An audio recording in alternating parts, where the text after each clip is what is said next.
JL Rock, percent off collector, and we're here with another action figure unboxing and review. And today we're looking at the anime heroes White Ichigo from Bleach. And this is one of those things where I got into Bleach basically while I was working at Alienware. I actually got introduced to Bleach and Naruto at the same time. And I think at the time when I got into Bleach, it was towards, or just, I think it was just getting to the beginning of the Hueco Mundo arc. So I actually had a lot to catch up on it before I even got to that. And with Naruto, I think when the man, I can't even remember when Naruto, because there's so many episodes. People keep trying to get me to watch One Piece, and I saw it's like 1,000 episodes. I'm like, nah, that's alright. But you never know. If we have another pandemic, maybe I'll do that. But I don't want another pandemic, so please no. But I was able to pick this up on sale, of course, because I'm percent off collector. You know how we do. So the question is this version good for my collection? Is it good for your collection? Is it good for Bleach fans? Let's find out. Alright, so we have the anime heroes White Ichigo from Bleach, and we're going to be opening this up.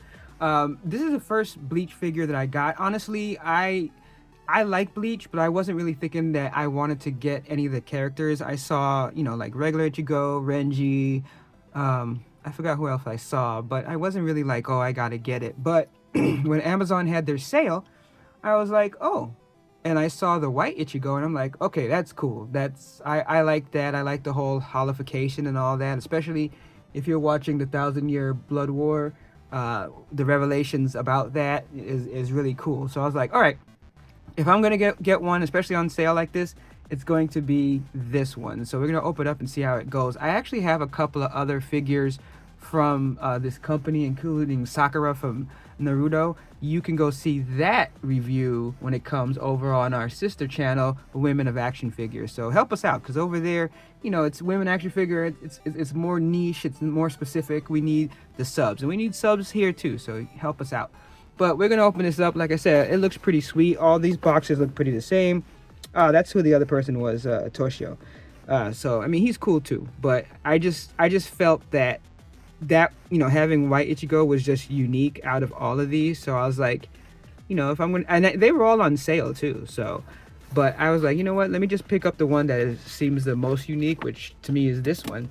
They need to release more characters. I would think that they would, especially with Bleach coming back and all that. Like, I thought that would be a given, but I guess not. I'm not sure what their thinking is on that. I'd love to have some of the other captains, There's actually a bunch of captains I think I'd like to have. Maybe that could be a question. If for you Bleach fans out there, what captain would you like to see as an action figure? Because like sometimes when I search, I'll see like maybe a sculpture, like those just those plastic statues of some, but usually those are crazy expensive and stuff. So you can see overall it looks pretty simple what you get, but at the same time it looks pretty cool. Like I said, I don't think I opened any of the other from the line yet, like the Sakura yet. So I really don't have a comparison yet as far as like how good it is compared to something else. But I mean, so far it looks good, and I like the fact that you get another set of hands, and of course you have his like not quite original sword, because his original sword was like it was a little bit longer, but I think this was his second incarnation of the sword. Let's see if we can get him out of here. I don't think there's anything else holding it in. It's just, oh, it's how they have him. Sorry about that noise. Holy cow. But they have him situated strangely in there. But I do like this sword. Of course, I love his Bankai sword a lot more. And then in the new arc, his swords there are really sweet. So I mean, what I could just say is like, yeah, his sword, at least this version, is pretty simple. So I mean, I just think that getting it right was nice. Let me make sure I get a really good focus. There we go. So I mean, it feels really good, and strangely enough, it has weight to it too. And it's like you would kind of expect that, because this sword is supposed to look imposing. It's like it's supposed to look like you get cleaved with this thing. So I think that even though it's simple, the weight on it and the fact that it's like that harder plastic, so it isn't like sometimes you get a sword and like you could just easily just it bended, or sometimes even coming out the box just like all floppy. This isn't like that, so I appreciate that, right? You know, as it is. Looks like it has a little thing right here, but I mean, like I said, you always find those little things like that. As far as the hands, it looks like it's just, you have the hands for holding like the sword, so you can hold the sword in each hand, and then you have kind of like that grabbing hand. It almost kind of looks like when he was fighting Bakuga. I know I'm probably butchering it, and he like reaches out towards him, so I guess that's what these hands are for. And then you have the figure itself, and what's kind of interesting about the figure is that because of the way his outfit is, it's like it really makes standing easy. I mean, look at that. It's like, that's like 70s level bell bottoms right there. So I just, overall, again, I think that it's kind of like simple. And what's really cool is that I really like Bleach, especially like how they do a lot of the fashions, you know, when they're in their civilian clothing and stuff. But I do like the little accents that you would see on some of the different captains and stuff. Even though I didn't like the full bring arc, I kind of did like the way how it looked. And then 1,000-year arc, especially after he trains with Squad Zero, I like the way that looks. But going back to this, so because of this, you know, you kind of see this sometimes with characters that have either, you know, like a robe, or female characters have a dress, that you're going to have less articulation because obviously it's taking up everything. But you see with the foot, you still have that really good range of motion here. So you see you have the ball, so I mean, you can still move the foot all around, back and forward, so you can still get a good position. But it looks like the way you have it situated, it still sticks out at the bottom.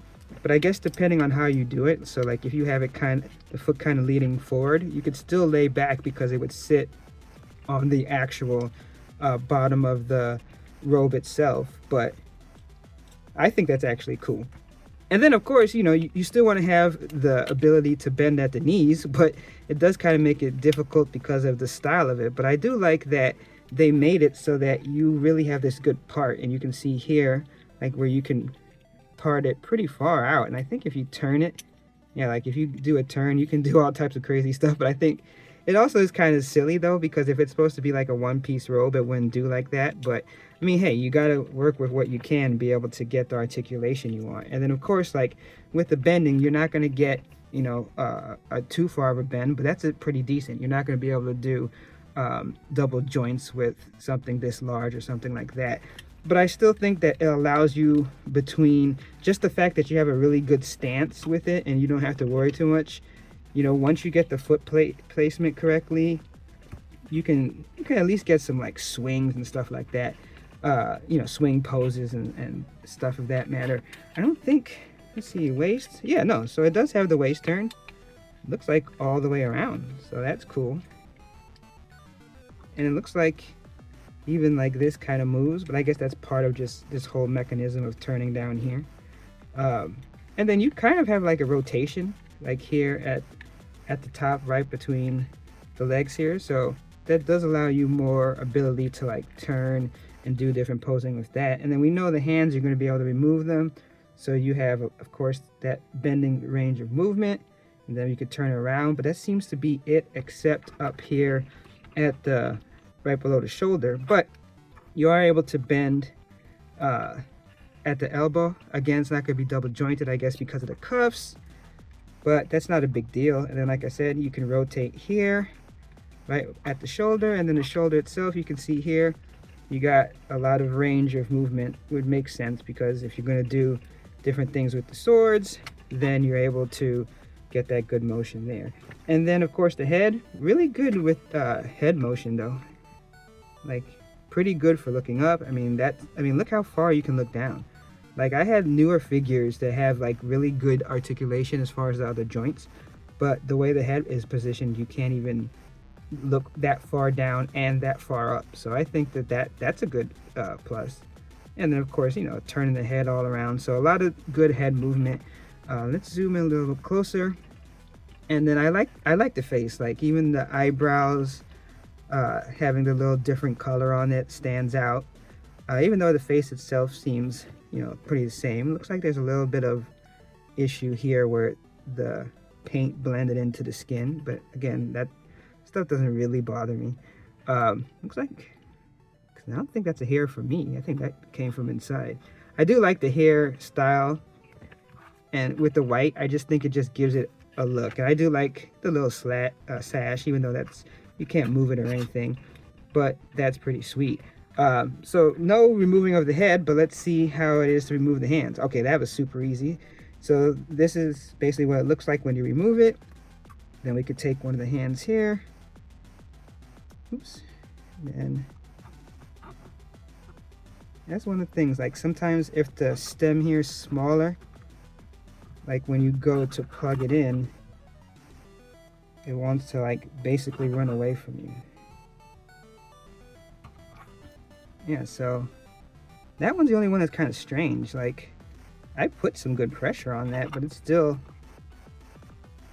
And this one's, these are always hit or miss. Like some of these, like, it seems like super easy to get them in, and then some of the other ones, no. Let me see if different one. I mean, I think it could just be how I'm doing it, and I'm also looking through the camera to do it, but yeah, I mean, I know with some of the others that were kind of like this, I mean, this one just having that nub like that, being it shorter like that, just seemed like a little bit more difficult.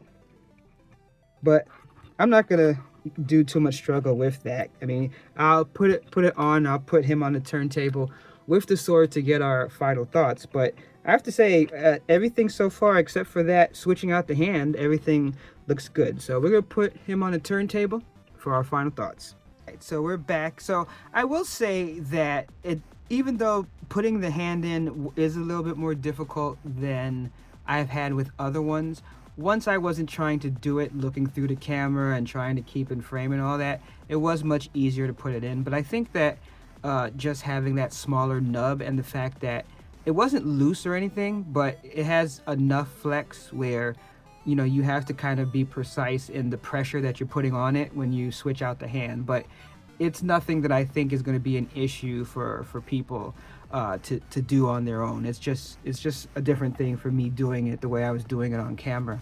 But like I said, I think it looks sweet. You know, like I said, having the different hand, I think that works. You're still able to do different poses. I like the way the sword fits in the hand. And like I said, both the hands are pretty much the same. So it's like if you're using the other grab hand, you can put the sword in either hand the way you like. And the sword handle is long enough where you'd also be able to do two-handed. And even though there's not as much articulation because it's the single joint, you'd still be able to put the arms together close enough to get both hands on the sword. So those are usually the main things that I would think you'd want, is just what kind of sword poses that you can do. So overall, I'm happy, and we'll zoom in just to get a little extra look at like how it looks when it's turning. I think it looks sweet. Like, I do think that the way the joints look, it is a little bit interesting, because I think that just the joints are a little more pronounced, like especially when you see turn here, like here in the back, it kind of like looks a lot more like, oh, this is a figure than some. Like, you get what I mean, where sometimes the way how joints are done, it doesn't really seem to stick out, and then in some cases they do. But I think that, again, for this, even like its regular price point, which I was actually looking at, it was kind of interesting. Let me know out the people that had either bought this or bought other figures of this line. When I was looking this up, and I'll scroll down to show the feed again real quick, they were different prices. I was seeing anywhere from $24 up to like $34, even $40 for this, which is strange because I got this on sale for $11.49 from Amazon. So it wasn't even like I went to some like secret special place or used coupons or something. Now, it was during one of their sales. It wasn't a Prime Day sale though, actually. My order, actually, if you want to just know the date, was October 4th, 2024. And their Prime Day didn't start till October 8th. So I was able to get this for that price then. But strangely enough, if you go and were to look at it now, which I'm recording this on October 10th, I'm not sure when it'll actually be released, but at that time, that figure is showing up for $32.66. So I'm not sure what happened there, where there was that big, switch in price between that deal and what it shows as now. So I don't know, but I do know that I like this figure. It's cool. I'm happy that I did go with this over just regular Ichigo, at least for my first figure.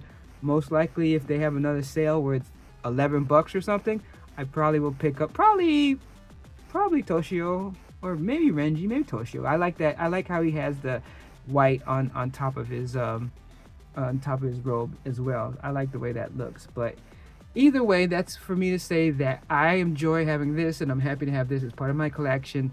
And overall, especially if you can get it for less than $32, I think it'll be a great addition to yours. Hey, thanks for checking out the channel. And if you like what you've seen, please consider giving us a like, comment, a sub, all that stuff. It really helps the algorithm as we try to make a push to reach out to more collectors that, like me, like to get that discount. Because you know how I say, no discount, no deal. All right, catch you later.